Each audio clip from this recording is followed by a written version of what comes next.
Sublime magnificence.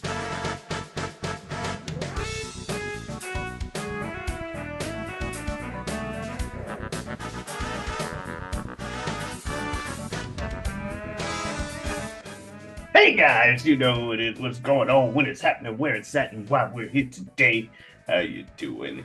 It is I, the sublimely magnificent Big Ugly himself, Omari Ellis Feo Grande on YouTube, back with another episode of This Guy Hasn't Seen. And as usual, I am joined by my co-host and runner one of my best friends in the world, El Director himself, Bill Smith. Hey, Omari, thank you for having me back. As always, love being here, love doing this thing, trading these movies back and forth. One guy has seen it, the other one has not. But it's WrestleMania season, baby. Yes, yes, it is. And we are here. Clearly, we are both in the WrestleMania mood. Time to talk about some WrestleManias of old, or specifically one in this occasion, one that you had brought to me that I had not been able to see from back when I was just a little wee individual. WrestleMania 4's title match for the vacant WWE Championship. Randy Savage versus Ted Yeah, there you go. DiBiase. I like that one. I like that one. That's right. That's right. This was a vacant WWE championship. We had uh some stuff go down. I didn't prepare my notes well enough. I don't even remember why. The title was vacant, but we had this is a very fun, interesting WrestleMania where the entire thing is a except for a opening pay-per-view battle royal uh um won by Bad News Brown, which I believe was that just a last minute qualifier for. Didn't I see him in the tournament? No, Uh, no, no. I'm thinking of One Man Gang. You had that battle royal. You had the Ultimate Warrior versus Hercules, and then you had an Intercontinental title match and a tag team match. But other than that, everything else was for this tournament for the vacant at the time WWF World Heavyweight Championship. yes, sir. Best design to me of the Oh, belts. I mean, it's the Winged Eagle, baby. Everybody loves the Winged Eagle. I think as we get farther away, it's going to some belt the like we have some nostalgia attached to it. Um, there are some days where I really really like the one that was right before this one. Mm, It was kind of it's kind of the belt that inspired the the Brock Lesnar Eddie Guerrero version of the title okay. a little bit. It was kind of like that one in shape. Mm-hmm. Um but I really like that one. I mean, obviously some people have their partialities to the big gold. Yeah. Um Big Gold's but up there for me, but I like the Winged Eagle more. I do like the Big Gold just because, I don't know. I've always been a fan of the oh shit, I don't remember it now. The Champion of Life There's a title. championship of life right The here. Championship of Life, baby. Sublimely Yeah. magnificent. Feo Grande belt itself. Such a cool belt. Anyway, I say So such yeah, a cool belt. so obviously we know that this is a section of wrestling that you're not that familiar with. If you are familiar with it, it's probably me forcing you onto watching it, or maybe the random gigantic zeitgeist thing that you would have just consumed through existing as a wrestling fan for 25 years. I've definitely seen a particular shot from the end before. You know, him holding her up. I've Hmm. definitely seen that in the zeitgeist too, what you were saying. I sent you over a like a little compilation thing that the WWE YouTube page had made for kind of Randy's path to the final. Any noteworthy moments out of there for you? Well, first off, I love the fact that it was all in one night. That was cool. Let's see. Randy beat Butch Reed first. I didn't really know who Butch Reed was. There was a lot of this guy looks familiar, but I not familiar enough for me to say that's who this person is. And it's funny that Bam Bam Bigelow was in this tournament and that he fought One Man Gang at some point because I wasn't sure if One Man Gang was Bam Bam before he shaved and put on the tattoo when I was watching the compilation. Because Bam Bam had the fire tattoo on his scalp. That said, the I like the disqualification being one of the things. I love the idea of the story of, oh my God, can someone withstand all this punishment over the course of a night? And I was wondering when we got to the main event, why a similar narrative wasn't going for Ted DiBiase. I'm like, well, if Ted DiBiase's in the finals, theoretically, he would have also had to go through three other people. But then I thought to myself, well, maybe he bought his way into the finals or something because he's the $1 million man. Hmm. And so I'm like, okay, maybe that's what happened.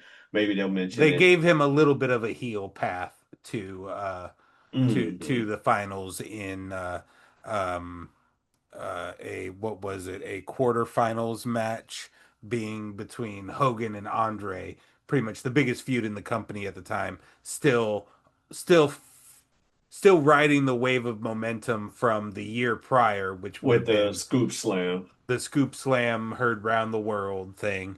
Um, I did get some refresher here. So we did have that match, and then the feud continues and basically holds the main story point of WWF through the summer, where we get into Survivor Series, where the bad guy team led by Andre and DiBiase ended up winning the um, the classic Survivor Series match against Hogan's team. That sets up a couple of crazy uh, defenses for Hogan against that bad guy team, culminating in a match against Andre the Giant at the very first Royal. No, sorry, the very first Royal Rumble had the contract signing. Then we had a Saturday night's main event where Andre won in a dusty finish by uh, uh, um, the referee of the match, Dave Hebner, was switched out by little known referee at the time, his identical twin brother, Earl. Earl Hebner, Okay. and caused a dusty finish. And not only that, this is the segment of WWF history. While the little bit of time that Andre did have the belt before, even with the dusty finish, in kayfabe sold it to DiBiase. Um, so then DiBiase was walking around for a second, like he was the champion, and then eventually it's all vacated leading up to this tournament. And so you had Hogan and Andre in an earlier round matchup get a double disqualification, leading to Ted DiBiase's semifinals match being a bye that put him directly into the finals. So he had to wrestle one less match than Savage, and it was in a obviously a heelish manner. Yeah. So that's cool to hear. I always like those kind of things. Speaking of heelish manner, one man gang pulling out the cane in the middle of the match and just blatantly beating Savage with it. It's like, okay, yeah, that's another thing that I would have just expected out of $1 Million Man is for him to like hire one man gang, so to speak, to just soften up Randy, even if he makes it to the event. It's like, hey, if Randy makes it, he ain't gonna be able to fight that hard, kind of stuff. Mm-hmm. Mm-hmm. So that was cool. My only other observation aside from, interesting ways to win matches leading up was I always, when people ask me, like, or if someone were to ask me, what does Randy Savage's theme sound like? And it's never in my head pictured to be what it actually is. Pomp and circumstance. Yeah, I expect, I don't know why. It's just one of those things. I think because his personality is so not Right. He's the refined like macho that. man. Ooh, Yeah, he's the yeah. macho man. Ooh, yeah, coked up, run out to the ring, do stuff. Just ew, dig it. That's too much energy for the slow Da, theme da, da, music. da, da, da, da, da, da, da. Yeah, yeah, it is. So that was always jarring, and even with the like build up to it, it's like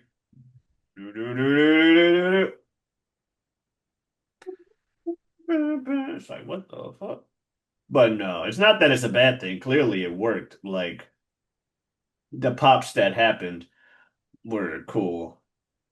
But yeah, getting to the match itself, DiBiase coming out with no music Yeah, yeah, yeah. caught me off guard. Uh, and this was also before they had fully figured out the leitmotif, the special leitmotif sauce of interfering with your theme music playing for when Hogan came out later. Right. Like I think about the Mick Foley wins the title, the butts in the seats moment. And part of what's attached to that moment Is the glass is break. the glass break and Yeah. the pop that comes with it. I feel like a similar pop could have I am happened. a real You just hear that. American. Yeah. As he walks to the ring. Ah! Hogan! And then Hogan just and he's walking to the ring. But This no, is a this is a big Hogan. This is a puffy Hogan. this is a Puffy Hogan. He didn't Um, have the belt right now, I guess, so he didn't feel like he needed to be toned. It's like no, this is I'm keeping my shirt on, Hogan. yeah, but that was the match itself, classic, nothing too they let the match itself do the story as opposed to the individual spots. Hmm. One thing I will say is Andre the Giant and his interfering throughout the match. I was damn near convinced he wasn't actually doing anything. I know it's so fucking it's minimum. It is the littlest thing, and then you could say he's doing his job by being very sneaky about it, or you Yeah, can say that he is just minimum efforting this. But yeah, yeah. it is literally like if my hands were sitting at normal height along the ring, he goes. Like the first time, like the Savage like just trips after bouncing off the ropes, and they're like, Andre tripped him. I thought Savage just jumped. Yeah, I was like, so what Savage is he doing that as a rib? Did he just like is he joking around with Andre? Was Andre supposed to do something and Andre didn't do it? Like I was thinking Yeah, about because I haven't seen this match since I was a kid. This is a VHS uh, uh um uh uh yeah, rental collection. from Schnook's time era. I've never gone back to it in the vault days or anything like that. Um, so yeah. Yeah, but so I was like, either Andre is like you said, either Andre is not doing anything at all, and it's just minimum effort, or he is so he is such a legend and so good at his craft that he is his sneaky stuff. It's still technically being done, but it's done in a way to where it's even more believable because you can't even see it. But I feel like, yeah, like you said, I feel like that's all he was doing was just barely. And then also speak while talking about his interference, just when he interfered right in front of the ref. Like the ref, like he's getting choked over the ropes and he's ah why? You were so sneaky all match, Andre. But what was it? I love Randy's like little lariat thing or rope lariat for lack of a better term, where he jumps from the inside of the ring to the outside and just slams your like neck on the ropes. hmm That's a cool And little And move. DiBiase bumped the shit out of that.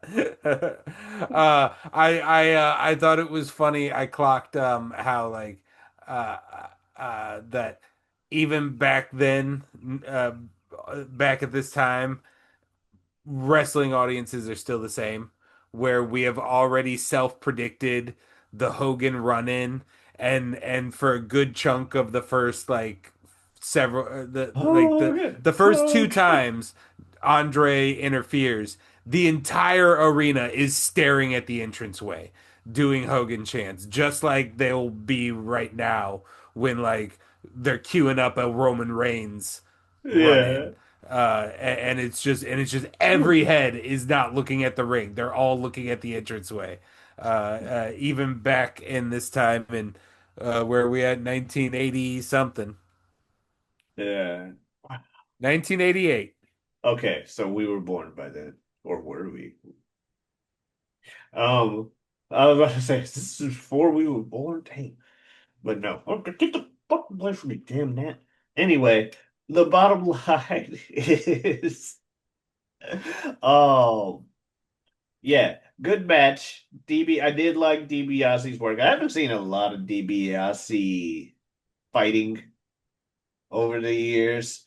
I know he's a legendary character with money, money, money, money, and doing what he does, and he's hilarious. I mean, the guy. It's just like, fuck it, I'm gonna make my own belt, $1 million championship.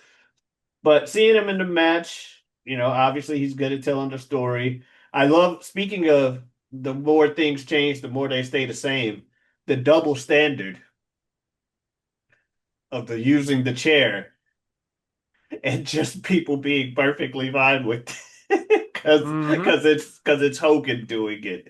Hogan Like had all kinds of those moments where you look back at them now and you're like, oh, like he wasn't the like pure good guy baby face that John Cena was trying to do, that Cody is trying to do now, kind of thing. neither Like are they. all well, yeah, neither were they. Neither were they either. That's true. Um there's always like yeah, use of uh uh some mischievous Yeah, act antics. John Cena duct taping, I want to say it was Batista, but duct taping the heel's feet to the ring post in a last man standing match so he can't stand up is about as blatantly cheating. And it's like, okay, I know there's no DQ in a last man standing match, but that's Eh, dishonorable as fuck. the victim there had to be out enough to be allowed to be duct taped to the ring post. So There's there's argument, enough. but you know what I mean. Right. No. Like yeah, the tower of chairs onto Wade Barrett. Um the countless acts towards Zack Ryder. Yeah, there's definitely moments that John Cena is not necessarily the good guy. But that's the best thing about pro wrestling and the mirror it puts the people on fiction in general. It's okay if it's the good guys. You don't want that to happen to you, don't be evil. Bad guy probably had it coming. The Chicago shred, if you will. But anyway, the match was good.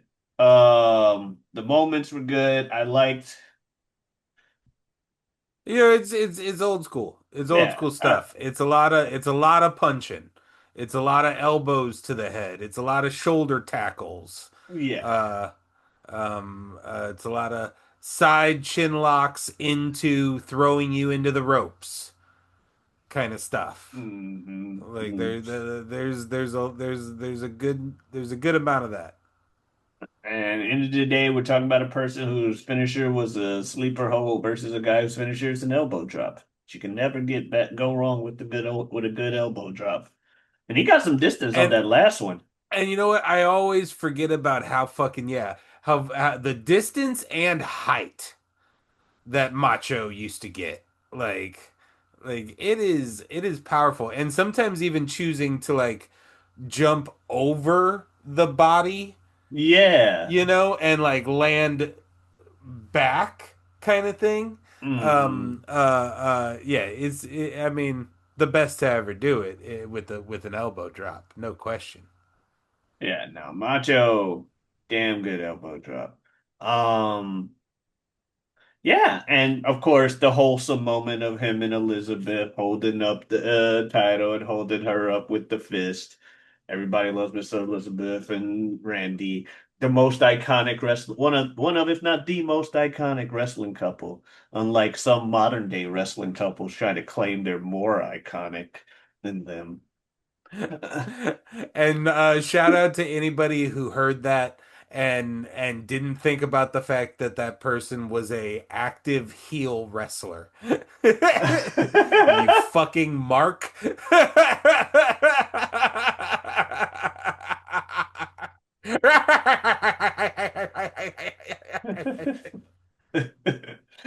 But also true. It's just funny.